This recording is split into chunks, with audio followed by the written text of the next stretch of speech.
मुख्यमंत्री रेवंत रेड्डी ने अधिकारियों को निर्देश दिया है कि राज्य में जहां भी मेडिकल कॉलेज है वहां नर्सिंग और पैरा मेडिकल कॉलेज खोलने के लिए कदम उठाएं और इसके लिए एक सामान्य नीति लाएं। सचिवालय में चिकित्सा एवं स्वास्थ्य विभाग की समीक्षा की गई। मंत्री दामोदर राज नरसिम्हा, सरकार के मुख्य सचिव शांति कुमारी और संबंधित अधिकारी उपस्थित थे और उन्होंने अधिकारियों को कोंडागल में मेडिकल और नर्सिंग कॉलेजों की स्थापना पर ध्यान देने की सलाह दी। वे यह सुनिश्चित करना चाहते हैं कि बीबी नगर एम्स में संपूर्ण चिकित्सा सेवाएं उपलब्ध कराई जाएं। उन्होंने कहा कि अगर एम्स पूरी तरह उपलब्ध हो जाता है तो खम्मम, वरंगल और नलगोंडा जिलों के लोगों को फायदा होगा। इससे उस्मानिया और निम्स अस्पतालों पर बोझ कम होगा।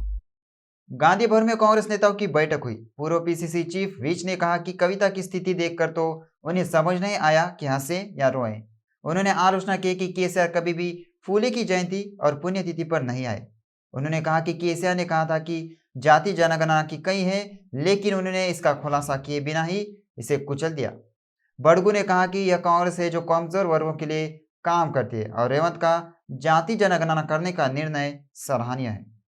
राजेंद्र नगर विधायक प्रकाश गौड़ की मुख्यमंत्री से मुलाकात के मामले पर उप मुख्यमंत्री भट्टी विक्रमार्का ने जवाब दिया। उप मुख्यमंत्री भट्टी विक्रमार्का ने कहा कि कांग्रेस पार्टी में सभी को मुख्यमंत्री से मिलने की आज़ादी है। राजेंद्र नगर विधायक प्रकाश गौड़ की मुख्यमंत्री से मुलाकात के मामले पर उप मुख्यमंत्री भट्टी विक्रमार्का ने जवाब दिया। उप मुख्यमंत्री भट्टी विक्रमार्का ने कहा कि कांग्रेस पार्टी में सभी को मुख्यमंत्री से मिलने की आज़ादी है। मंत्री कोमिटी रेड्डी ने बीआरएस के कार्यकारी अध्यक्ष केटीआर को मुख्यमंत्री का सम्मान करना सीखने का सुझाव दिया। रेवंत रेड्डी जेडपीटीसी से सीएम के स्तर तक पहुंचे। मंत्री ने भुवनगिरी निर्वाचन क्षेत्र के कोंडामाडगू बीबी नगर मंडल में कई विकास कार्यों में भाग लिया। वन, पर्यावरण और राजस्व मंत्री कोंडा सुरेखा ने सनत नगर में तेलंगाना राज्य प्रदूषण नियंत्रण बोर्ड कार्यालय का औचक निरीक्षण किया। इस अवसर पर कार्यालय के प्रत्येक अनुभाग का भ्रमण कर फाइलों की जांच की गई।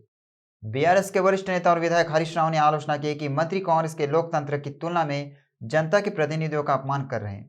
उन्होंने कहा कि यादाद्री भुवनगिरी में एक आधिकारिक समारोह में जिला परिषद अध्यक्ष संदीप रेड्डी के साथ कथित तौर पर दुर्व्यवहार किया और यह कांग्रेस की तानाशाही प्रवृत्ति का प्रमाण है। कोमिटी रेड्डी ने कथित तौर पर पुलिस को एक आदेश जारी किया है, जैसे कि उन्होंने जो कहा था कि वह पर्याप्त नहीं था और जबरन संदीप रेड्डी को बाहर भेज दिया है। वे कोमिटी रेड्डी के व्यवहार की कड़ी निंदा करते हैं। सभी लोकतंत्रवादियों से कोमिटी रेड्डी की प्रवृत्तियों का कड़ा विरोध करने का आह्वान किया गया है। क्या कोमिटी रेड्डी को लोकतंत्र में कोई आस्था नहीं है? जिला परिषद अध्यक्ष संदीप रेड्डी ने तत्काल माफी की मांग की। क्या कांग्रेस पार्टी 5 साल तक सत्ता बरकरार रखेगी?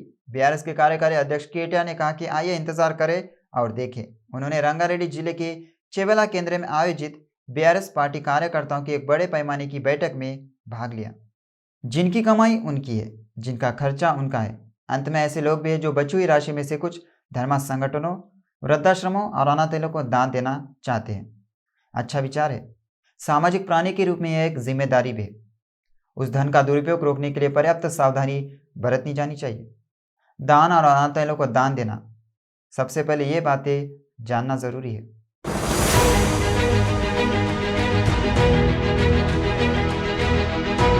उदारता एक सशक्त सकारात्मक भावना है। साझा करने का आनंद अवर्णनीय है। इससे हमें अपने जीवन में सार्थकता का एहसास होता है।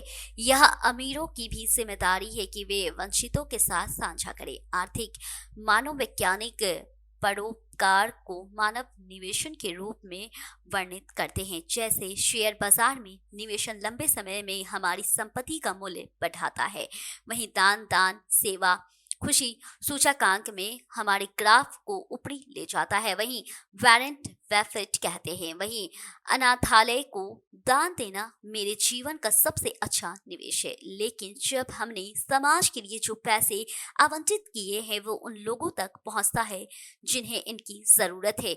इसलिए संगठनों और व्यक्तियों के चयन में बहुत सावधानी बरतनी चाहिए। हमें ये जानना होगा कौन किस उद्देश्य के लिए काम कर रहा है।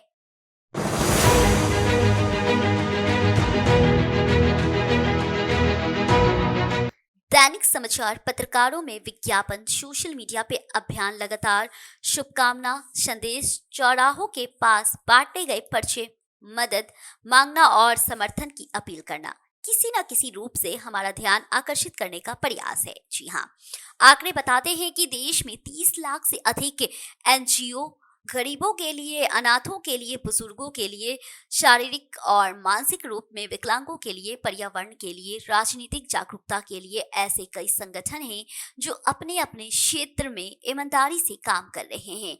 वहीं परोपकार का मुख्य उद्देश्य आत्मभोग है। जब हम किसी अच्छे काम के लिए धन आवंटित करते हैं जो हमें पसंद है और हमारे जीवन से जुड़ा है, तो वह संतुष्टि दोगुनी हो जाती है। इसलिए न केवल उपयुक्त एनजीओ बल्कि उस संगठन की गतिविधियों पर भी विचार किया जाना चाहिए।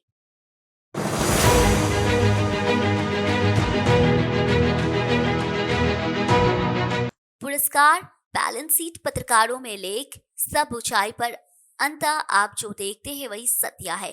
पसंद आए तो लाइक करें। इसलिए एक बार जब आप एक ऐसी एनजीओ चुन लें जो आपके दिल के करीब हो, तो उस पर परिसर में जाएं और बच्चे, अनाथों और निराश्रितों से बात करें। उसी क्षेत्र में काम करने वाली अनेक कंपनियों पर जाएं। सोचिए कौन सा संगठन जीवन को अधिक प्रभावित कर रहा है, कौन सा संगठन जीवन बदलने की ताकत रखता है। आपकी मेहनत का सदुपयोग किसके हाथों में होगा? कुछ संगठन एक समाचार पत्र भी देखते हैं जिसमें बताया जाता है पैसे कैसे खर्च किए जा रहे हैं और किसकी मदद की जा रही है।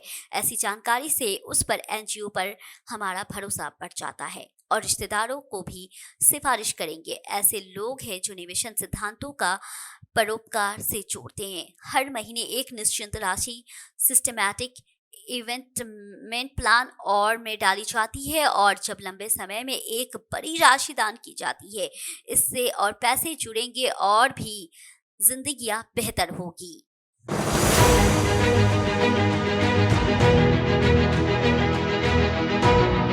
अगर आपको हर महीने याद रखना और भुगतान करना मुश्किल लगता है, तो इलेक्ट्रॉनिक क्लियरेंस सिस्टम के माध्यम से हर महीने एक निश्चित तारीख को एक निश्चित राशि किसी भी एनजीओ के बैंक खाते में स्थानांतरित की जा सकती है।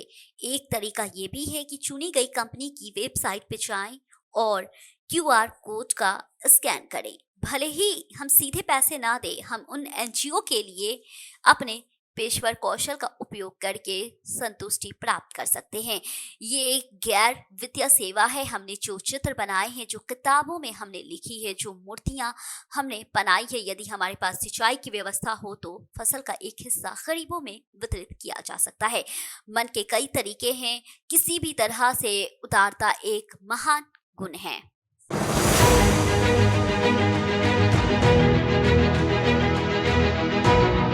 दान के माध्यम से आयकर लाभ प्राप्त किया जा सकता है।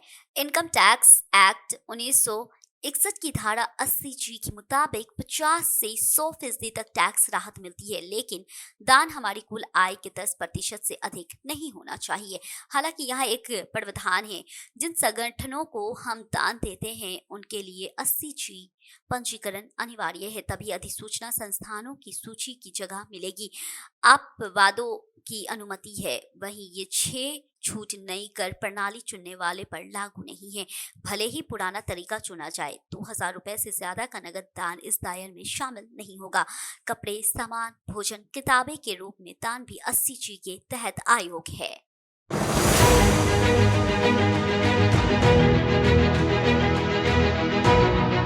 केंद्रीय अप्रत्यक्ष कर और सीमा शुल्क बोर्ड ने स्पष्ट किया है कि माल और सेवा कर दानकर्ता का नाम प्रदर्शित करने या दान या उपहार प्राप्त करने वाले दान के परिसर में नेम प्लेट लगाने जैसी सेवाओं पे लागू नहीं होगा। व्यक्तिगत दाताओं से सीबीआई द्वारा जारी एक परिपत्र में स्पष्ट किया गया है कि वो व्यक्तिगत दानकर्ता धार्मिक संस्थाओं और धर्मार्थ संस्थाओं, स्कूलों, अस्पतालों, अनाथालयों, वृद्धाश्रम आदि जैसे संगठनों को दान या उपहार के रूप में वित्तीय सहायता या कोई अन्य सहायता प्रदान करते हैं। धन्यवाद व्यक्त करने के लिए उनके परिसर में एक नेम प्लेट या इसी तरह की पावती लगाए हैं। जब दाता का नाम पर्याप्तकर्ता संगठन के परिसर में प्रदर्शित किया जाता है तो इसे दाता के परोपकार के कार्य के प्रति कृतज्ञता और सार्वजनिक मान्यता की अभिव्यक्ति माना जाता है, न कि दाता को बढ़ावा देना। यदि ये उसके व्यवसाय का विज्ञापन या प्रचार है तो प्रतिफल को सेवा के आपूर्ति नहीं कहा जा सकता है। दान या उपहार प्राप्तकर्ता कुछ भी करने के लिए बाध्य नहीं है, इसलिए ऐसे विचार पर कोई जीएसटी देनदारी नहीं है।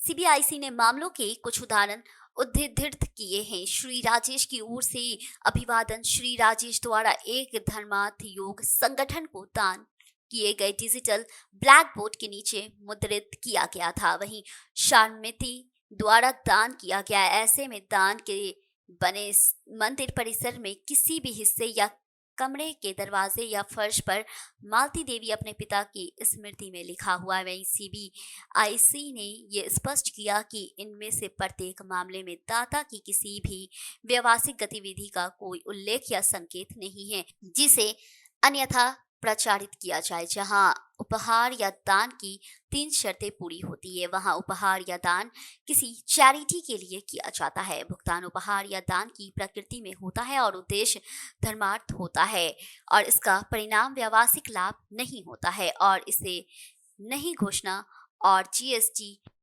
पर भय नहीं है। पिछले 21 सालों में मिरेकल फाउंडेशन ने भारत में 300 से अधिक अनाथालयों में 15,000 से अधिक अनाथ और कमजोर बच्चों के जीवन सुधार किया है।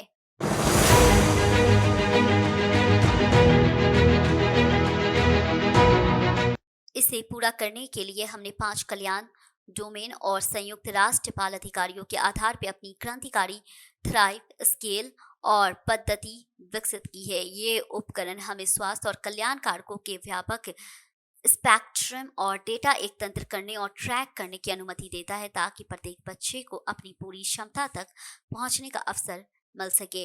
वहीं वर्षों के ज़मीनी अनुभव और सावधानी पूर्वक विश्लेषण के बाद हम अपनी विशेषज्ञता को अनाथालयों से परिवारों में स्थानांतरित कर रहे हैं और जब भी संभव होता है तो बच्चों को घर लाने के लिए वैश्विक आंदोलन का नेतृत्व कर रहे हैं। हम अनाथालय देखभाल के विकल्पों पर सामाजिक कार्यबल को प्रशिक्षित कर रहे हैं। वही स्थानीय स्तर पे बाल संरक्षण समितियों को मजबूत करने के लिए सामुदायिक तक पहुंच रहे हैं। वहीं युवाओं को प्रोत्साहित कर रहे हैं और बच्चों को रखने के लिए कमजोर परिवारों के शीघ्र पहचान कर रहे हैं।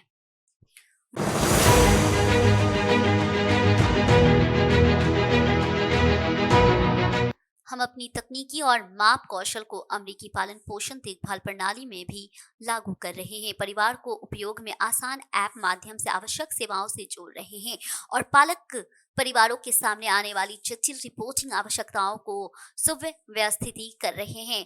मेडिकल फाउंडेशन बच्चों के लिए एक अंतर्राष्ट्रीय गैर लाभकारी संगठन है जिसका मुख्यालय ऑस्टिन टेक्सास में और कार्यालय न्यूयॉर्क शहर में और नई दिल्ली में है।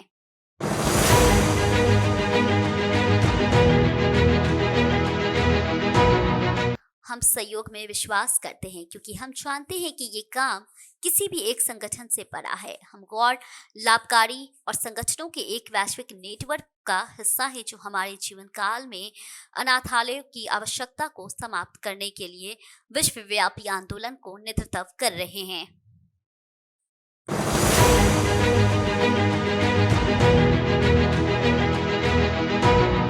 बीआरएस के वरिष्ठ नेता रावुला श्रीधर रेड्डी ने कहा कि जीप अध्यक्ष एलिमिनेटी संदीप रेड्डी के साथ पुलिस द्वारा धक्का मुक्की करना ठीक नहीं है। उन्होंने कहा कि संदीप रेड्डी के खिलाफ हिंसा कांग्रेस पार्टी के अहंकार का सबूत है। वे अपने जनप्रतिनिधियों का अपमान कर रहे हैं। उन्होंने कहा कि अगर मंत्रियों से पूछताछ की जाती है तो वे पुलिस को उकसा रहे हैं और धक्का दे रहे हैं। उन्होंने कहा कि मंत्री सत्ता का धर्म निभा रहे हैं। उन्होंने कहा कि अगर मंत्रियों से पूछताछ की जाती है तो पुलिस को उकसा रहे हैं और धक्का दे रहे हैं। उन्होंने कहा कि मंत्री सत्ता का धर्म निभा रहे हैं। बंजारा हिल्स के lake view Banjara function hall में बीआरएस पार्टी कार्यकर्ताओं की एक सभा का आयोजन किया गया। खैरताबाद विधायक दानम नागेंद्र ने कार्यक्रम की अध्यक्षता और पार्टी के राज्य नेता एल रमना, हैदराबाद जिला अध्यक्ष मंगती गोपीनाथ उपस्थित थे और मुख्य अतिथि के रूप में संबोधित किया। भाजपा राज्य शाखा के अध्यक्ष किशन रेड्डी ने कहा कि लोकसभा चुनाव में तेलंगाना में किसी भी पार्टी के साथ गठबंधन नहीं किया जाएगा। आज उन्होंने मल्लमपल्ली डिवीजन के आगापुर में बावर बोर का उद्घाटन किया। इस दौरान स्थानीय लोगों ने बताया कि पिछले 5 महीने से स्ट्रीट लाइट नहीं है और अधिकारियों से कई बार शिकायत करने के बाद भी कोई कदम नहीं उठाया गया है। किशन रेड्डी ने स्थानीय अधिकारियों को तुरंत आवश्यक कदम उठाने को कहा। इस संदर्भ में उन्होंने कहा कि भाजपा राज्य में किसी के साथ गठबंधन नहीं करेगी। अधिकारियों से कई बार शिकायत करने के बाद भी कोई कदम नहीं उठाया गया है। किशन रेड्डी ने स्थानीय अधिकारियों को तुरंत आवश्यक कदम उठाने को कहा। इस संदर्भ में उन्होंने कहा कि भाजपा राज्य में किसी के साथ गठबंधन नहीं करेगी। विधायक माधवराम कृष्ण राव ने कहा कि दानदाताओं और एमएलसी नवीन कुमार के सहयोग से कुकटपल्ली में जर्जर स्कूल भवनों को हटाकर नए स्कूल भवनों का निर्माण कराया गया। विधायक ने इस बात पर नाराजगी जताई कि अधिकारियों ने दानदाताओं की फोटो लगाए बिना ही उद्घाटन कार्यक्रम आयोजित कर दिया। विधायक माधवराम कृष्ण राव और एमएलसी नवीन कुमार ने कुकटपल्ली मंडल प्राथमिक सरकारी स्कूल के नवनिर्मित स्कूल भवन कार्यक्रम का उद्घाटन किया। उन्होंने कहा कि विधानसभा क्षेत्र में 44 सरकारी स्कूल है और उनमें से कुछ जर्जर है। पिछले 2 वर्षों में दानदाताओं एमएलसी नवीन कुमार की मदद से उनके नाना माधवराम रामचंद्र राव माधवराम सुशीलम्मा की स्मृति में राजीव गांधी नगर के कुकटपल्ली में 2 स्कूल भवनों का निर्माण किया गया है। सैदाबाद कॉलोनी के रामादेवी स्कूल के छात्र आरुष और अभियुत ने राष्ट्रीय ताइक्वांडो प्रतियोगिता में स्वर्ण पदक जीता। National taekwondo junior championship Bengaluru में आयोजित की गई। 2024 में अवक्त्य ने अंडर 10 बालक वर्ग में गोल्ड मेडल जीता था। राष्ट्रीय स्तर पर ताइक्वांडो प्रतियोगिता में उत्कृष्ट प्रदर्शन के लिए कोच, स्कूल के शिक्षकों और सैदाबाद कॉलोनी के निवासियों ने दोनों को बधाई दी।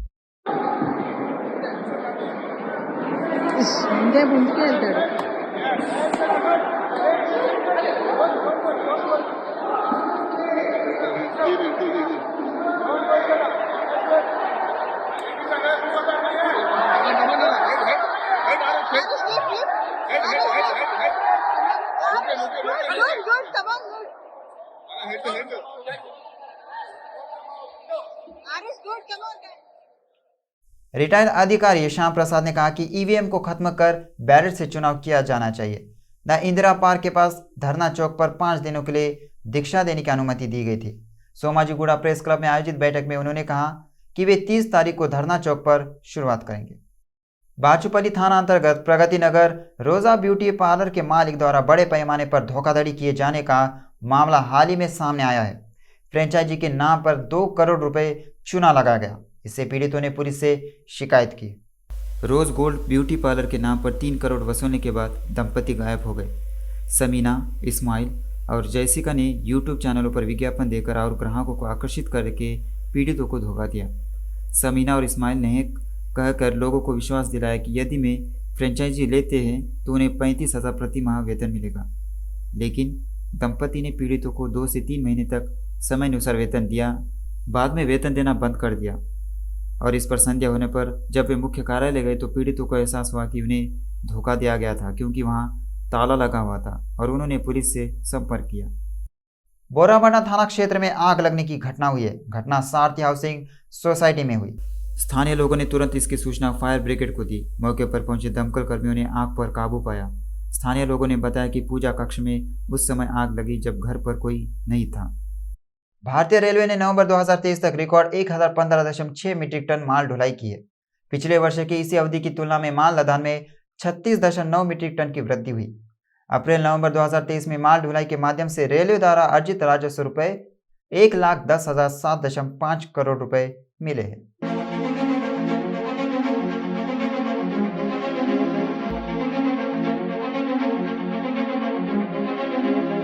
माल ढुलाई राजस्व पिछले वर्ष की इसी अवधि की तुलना में रुपये 4,102.4 करोड़ की बढ़ोतरी।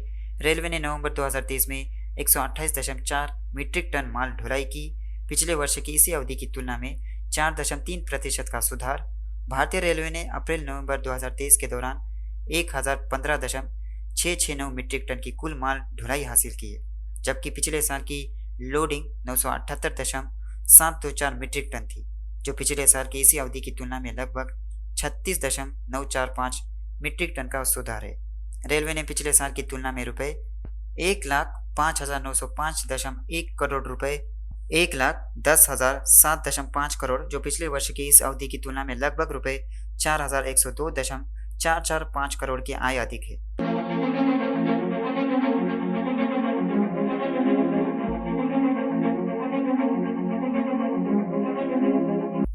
नवंबर 2022 में 123.088 मीट्रिक टन लोडिंग के मुकाबले नवंबर 2023 के महीने में 128.419 मीट्रिक टन की संस्थागत कार्गो हैंडलिंग हासिल की गई, जो पिछले वर्ष की तुलना में लगभग 4.33% का सुधार है। व्यापारिक आय रुपये नवंबर 2022 में रुपये नवंबर 2023 में माल ढुलाई राजस्व 13,559.83 करोड़ रुपए की तुलना में 14,077.94 करोड़ हो गया। इस प्रकार पिछले वर्ष की तुलना में लगभग 3.82% का सुधार हुआ।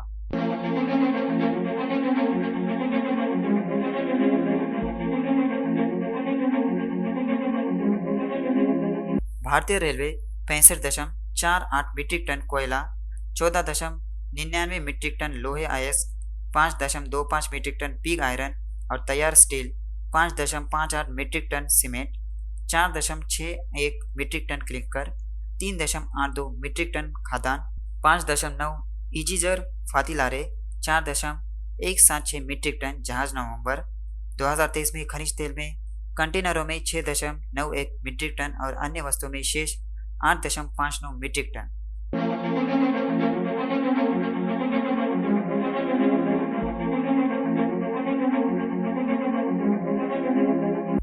कार्गो के लिए भूख के सिद्धांत का पालन करते हुए भारतीय रेलवे ने प्रतिस्पर्धी दरों पर सेवा वितरण के साथ साथ व्यापार करने में आसानी में सुधार के लिए निरंतर प्रयास किए। सक्रिय नीति निर्माण और व्यवसाय विकास इकाइयों के काम द्वारा समर्थित ग्राहक केंद्रित दृष्टिकोण ने रेलवे को यह महत्वपूर्ण उपलब्धि हासिल करने में मदद की।